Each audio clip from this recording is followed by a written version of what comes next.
So I don't have data in front of me, but anecdotally, it seems like people who lead performing arts organizations usually have a background in the performing arts. But this is where Yukio Kuniyuki is unique. I am the executive director at the San Angelo Performing Arts Center out in West Texas. And before that, I was a recently retired U.S. Army officer, having served 22 and a half years. Yukio says there are a lot of similarities between running a performing arts organization and serving in the military. It seems like an unlikely marriage between Army and the arts, but really they have a lot of things that they share in common. In the performing arts, we have a really important mission that's continuous. You have to think about near-term events planning as well as long-term strategic planning, staff integration, logistics management, and day-to-day operations. But despite those similarities, there is one major difference. When I was in battalion command, I didn't realize how good I had it. I had a budget I could depend on every year, a multi-million-dollar budget. In the performing arts, that's kind of different. Yukio says his military training has not only helped him meet tough deadlines and manage logistics, but his outside perspective brought something different to the organization. It also helped him avoid the isolation many veterans feel when they leave the military. For veterans out there, I know the tendency sometimes is to stay close to the military and go into the Department of Defense or become a contractor or enter the corporate world.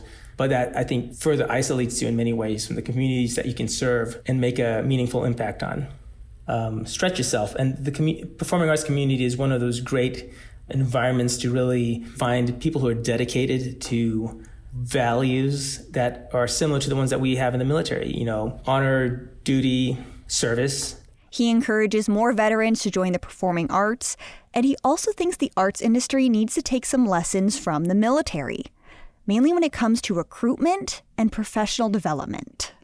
Almost 15 years, the Army's made a focused effort on figuring out how to develop leaders to function in a multi-generational, multi-ethnic, and diverse environment. And because of that, there's a lot of things that I learned in the military in the last decade apply today in the performing arts community as we look more into how do we expand the diversity programming, how do we acknowledge that our audiences are more multi-ethnic and multi-generational, and how do we find ways to connect, right? Because every generation requires something different. It's very important to grow the next generation. Every leader in the Army is really dedicated to training, developing, and inspiring the next generation to fill their positions sometime in the future. And I think that's very important in the performing arts community. Because if we don't do that now, there'll come a time where we will have grown too old to be really effective in our jobs, and we'll wonder what happened.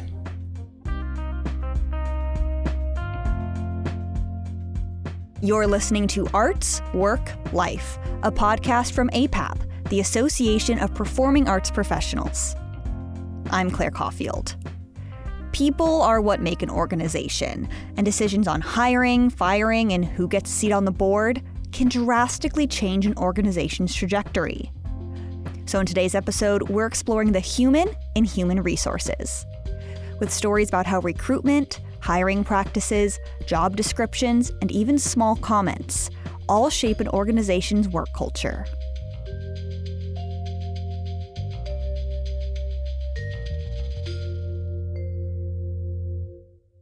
Act 1, Turning the Page. Emily Marks grew up in New York City, and the public library system was a consistent sanctuary for her from a chaotic home life. It also helped her break into the performing arts. Sheet music is expensive, but librarians were always there to help her prepare for an audition or performance.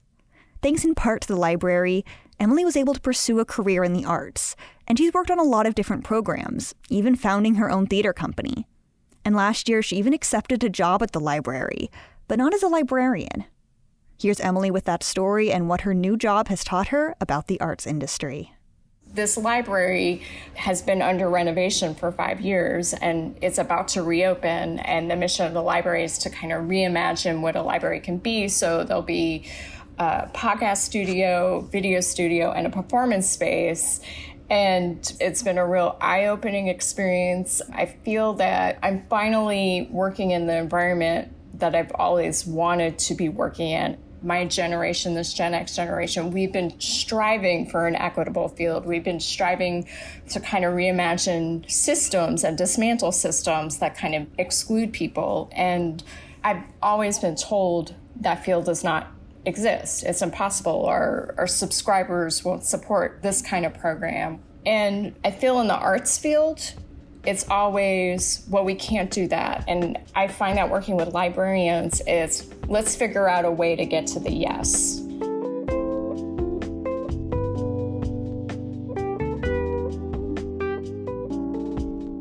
I like that my role has become fluid. I can one day create puppets for 5-year-olds, and then the next day I can coach, a group of artist entrepreneurs and teach them about their pitch and growing their creative practice. It used to be, 20-something years ago that you had to have an MLS, Master of Library Science, to have any role within a library.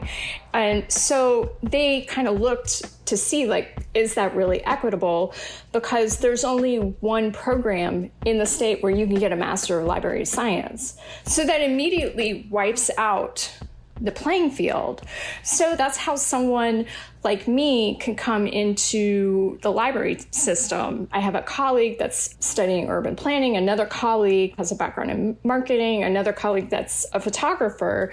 When you bring all these different perspectives to the table, you have really exciting programming, but also you have a whole entire system of staffing that looks like our city.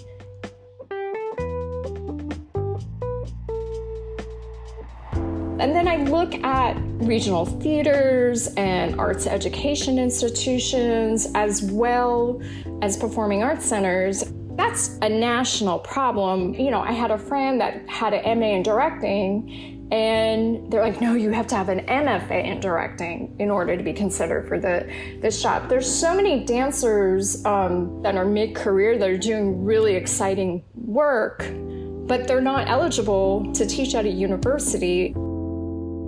And so I just think that it's time to let go. And even to further that point, so many elders I know, they're amazing community connectors and they're amazing educators. And I work with an artist, and she's a former Black Panther, and she didn't get her undergrad till she was in her 60s. And she is one of the best people I have ever worked with that can talk to teenagers, and the respect that they have for her, and she can get them to really express themselves. And as an arts administrator, if I put that hat on and said, no, you only need to have this requirement in order to do this work,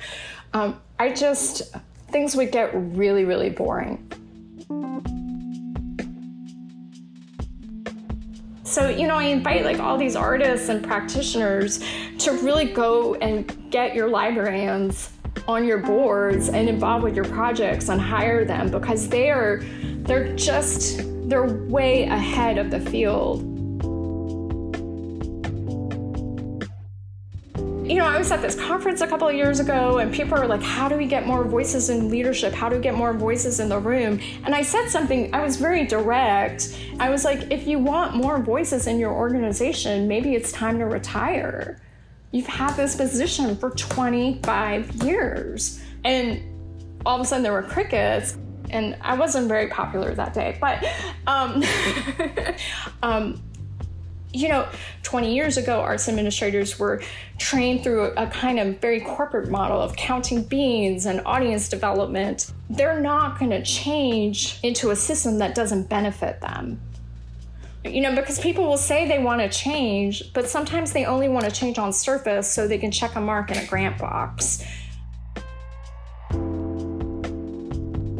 And this is not just in arts organizations, this is in nonprofits, that you have this mentality that you have to have people of wealth on your board or people from the business field on your board. And I think there's just this thinking of the business world knows how to run organizations better than the actual people that they're serving. I think it's a generational kind of mindset. And so I think that's one of the main challenges of the field.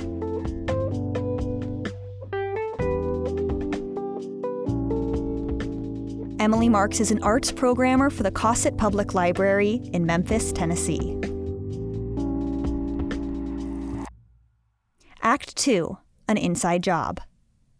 Monique Martin is a creative producer in Harlem, New York.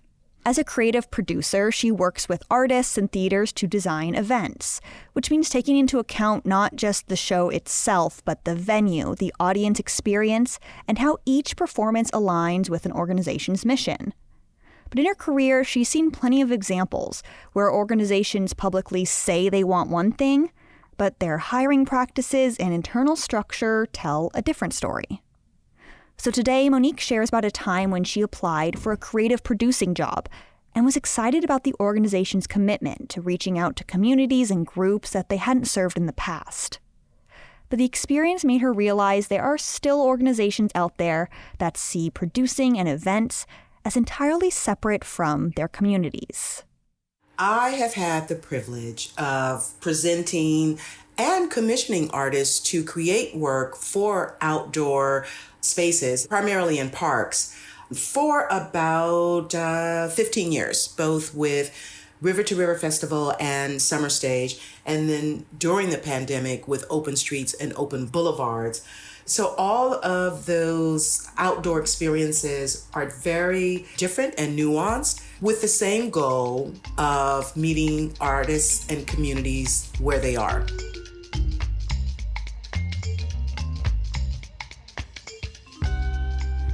So one of the challenges that I had during the pandemic is my job was eliminated at Harlem Stage. And then I began to think about, well, where do I want to put my work next? And there was an opportunity that came my way for a venue that I won't name, but it was a wonderful 3 interviews with the recruiter, with another person in the recruiter's office, and then the CEO of the institution. We had an amazing conversation, and this is an organization that presents work in multiple venues in their city. So I love that idea because it aligns with the work that I did with Summer Stage, because Summer Stage is in one location in Central Park, but it orbits around the city. So the CEO talked about some of the things that they had accomplished during the shutdown in reaching audiences in different communities that they hadn't previously engaged with. And he was concerned that the board did not see that as a long-term investment for the organization, that they're ready to go back to normal. And he was very excited about this new audience, but of course fear that the board would not support that. And so I talked to him about some of the challenges that we had at Summer Stage, because our board was similar. They loved the programming in Central Park. They felt quote unquote safe in Central Park, let's just say that. And to go to the South Bronx, to Queensbridge Park, or name that city that has been framed as poor or dangerous, all of those buzzwords that often are in some of our grants. We like to talk about reaching those audiences, but it is framed in more of a community outreach effort versus I really see them in the same bucket as I do my patrons, my subscribers, right? So how we've created these false delineations, I think, is something we should think about. And so we talked about that, and he was taking notes, and he says, I look forward to our next conversation.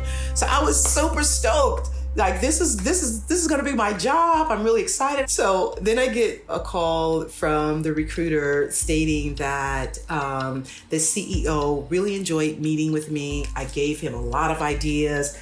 However, I will not be moving to the final round because he felt that I would be better suited working in the community. He said, I wish I had a job for Monique where she could work in the community. And honestly, like, my voice is wavering just saying that, because it was like a gut punch, because it reduces the value of the people in that community. It just really makes me sad.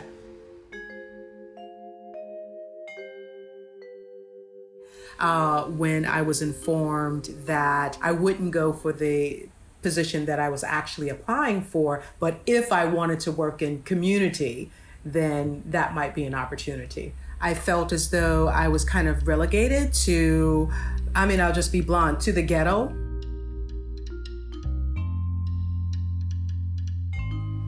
The thinking is the board members, the subscribers, the patrons have more value. So we use the word community in a redactive way. We don't say the board members are the community. When we think about community, we think Black, brown, marginalized, poor. Saying this now, I don't think I've acknowledged into this moment how painful that response is, not just for me, but for our field.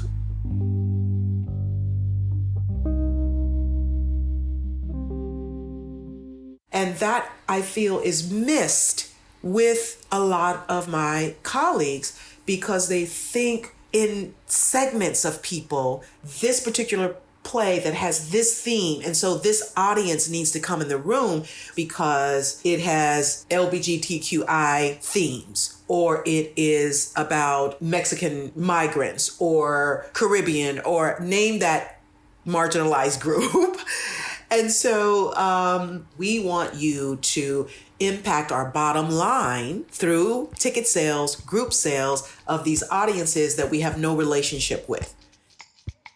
So when the CEO was talking about this audience, he did not understand there's not a phone that you can pick up and get all the Black people or all the, queer people. It just doesn't exist. They form communities, and those communities are very intersectional, and they're not a monolith. So this is a flashpoint in rethinking, reimagining, going deeper in what is the experience, not what is the show. What is the experience?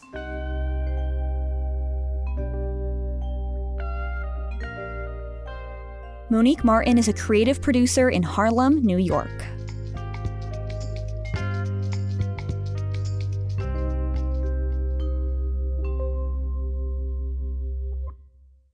Act 3, Essentials. The Performing Arts Center of Los Angeles County is known in the area as simply the Music Center. And Carolyn Van Brunt has worked there for more than 20 years. She oversees compliance with the Americans with Disabilities Act and is the vice president of guest relations. But when the pandemic started and suddenly the Music Center didn't have any guests, her job changed, as did the lives of the 400 employees in her department. Here's Carolyn with the story of how the events of 2020 changed her entire approach to the arts workplace. When I got the notice that we were actually going to shut down, it was not a pleasant time. It was a scary time for us all. But there came a moment when we had to announce to these 400 ushers and all of the guest services staff, who were not only co-workers or direct reports, many of them were longtime friends. And all of a sudden, it was time for them to go because furloughs had been enacted. And we had to do this over a Zoom call because everybody was at home at that point. And I was not the host of the meeting, which I would have preferred probably because that seemed a little more personal to me. But our human resources director was the one who had to give this instruction. And so I wanted to appear professional and unemotional about this all. But inside, I was just a wreck. I was nervous. My hands were sweaty. I didn't want them to think I had anything to do with them being furloughed. But I did. I just couldn't even speak until the very end of the Zoom call. And at that point, I offered what I felt was a very weak, lame-ass apology that they had to apply for unemployment. That was bad enough, especially given that I had spent years telling my employees and feeling myself that they were essential because the arts are essential, but suddenly in this circumstance, you are non-essential workers. How could we be in guest services when there were no guests? I mean, that made sense, just didn't feel good. Didn't feel good at all. And looking at their faces, just broke my heart. Really, it just broke my heart. Then came the guilt of surviving. Why survivor's guilt? Because I did not get furloughed. I did take a pay cut, but it's not the same. I still was deemed essential, although I didn't feel it, because I felt like, how can I be essential if the people who support me and who are the foundation of my successes are not essential? It just didn't make sense to me at all. So, sitting at home, I'm feeling sadness and I'm feeling guilt. And then I'm watching a lot of TV because what else is there to do? And I'm watching over and over and over again the footage of the murder of George Floyd. And watching this horrific murder just brought about anger and frustration on top of all of this pandemic stuff. I mean, here we go. And it just got to be too much for me. But I had to push those feelings down because I couldn't be the angry Black woman. I had to push down my feelings, continue to participate in conversations at my job about diversity and equity and inclusion and moving toward a non-racist society and all of that. But I didn't feel that that was really authentic. I didn't feel that I could be my authentic self or express my true feelings because it wasn't professional or because it would make waves, especially given that I, at that particular time, was the only African-American woman in an executive position. And that put me in a very strange circumstance because I wanted to speak as a Black person. I wanted to speak as a professional. However, I had to balance who I am as a person and who I am in my position. So that was really hard. I found myself, although deeply involved in discussing the culture of my workplace and our response to the Black Lives Matter movement, all of a sudden we were in a debate about all lives matter. Some of our meetings, I could hardly resist busting in there with some of my choice words to express my frustration, but I shut up because I knew no good could come of that. Again, the angry Black woman is not welcome in those environments. And I thought, I've had enough. I've just had enough. I need to express my anger, my anxiety. I need to find an outlet. So I picked up a pen and a notebook and I started writing. I didn't even want to put it on the computer. I wanted to feel it come through my fingers. I even put a couple of curse words in there because I felt that that would express the depth of my emotion. So finally, letting out the sadness, and the guilt, and the anger, I came up with a poem that I just entitled, "To Whom It May Concern," because I wondered who is concerned about all this stuff that's going on in the world? Who really cares about this like I do? To Whom It May Concern by Carolyn Van Brunt, August 2020. These times, oh yes, they are a-changin'. Can't go to school or church, we all in danger. Careers in question, furloughs all around, survivor's guilt and sadness abounds. Sick and tired of being sick and tired, still the last hired, still the first fired. It matters not that we're the foundation, our blood, sweat, and tears help to build this nation. Racism rampant enough. So even though I was a little nervous about it, because again, I'm protecting my professional reputation and all that, I decided I'm going to post this. I don't care. I'm going to put it on any platform that I think will get an audience because I want people to know how I felt. So I put it online and I started getting very, very positive feedback from my friends, from strangers, whoever read the writing. And I was very much encouraged that I was not alone. There were many, many people feeling the sense of loss, the anger, and the frustration, even the helplessness of it all. And I think that was really cathartic. It was cathartic. I know it was, for them and for me. Now I believe that my authentic self is essential. That's my takeaway from it all. The arts are transformative. It can take your feelings and turn them right upside down and make yourself feel essential, important, validated. And I believe that we need to build in all arts workplaces the support that people need to be their authentic selves in their workplace, in their creative expression, and in their everyday lives.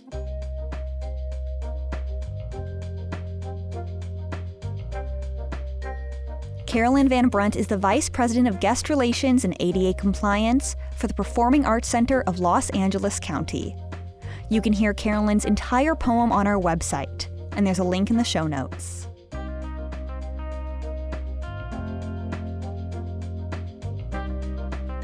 Thank you so much for listening. Arts, Work, Life is a production from APAP, the Association of Performing Arts Professionals. APAP is the national service organization for the performing arts presenting, booking, and touring industry. You can join APAP at apap365.org. I'm Claire Caulfield, your host and producer. Jenny Thomas is our executive producer. And our music is from Blue Dot Sessions. This podcast wouldn't be possible without the generous support of the Wallace Foundation. So thank you. Other thank yous to Sherry Larson, the APAP staff and board of directors, our storytellers today, and the hundreds of thousands of arts workers across the world. Your stories matter, and arts workers are essential. Speaking of stories, if you work in the performing arts and want to send in your own story, visit apap365.org/podcast. And if you enjoyed this episode, leave us a review. It helps other people find the show. Arts, work, life. That's real. And next time on Arts, Work, Life. If I stood up too fast, I would get dizzy. If I stood up too long, I would get dizzy. And I just remember thinking, I have to make a choice. And so there it was. Suddenly, I was now a member of the Great Resignation or the Great Retirement. Now with both women, as I call being my guardian angels, I can firmly say that I am soaring.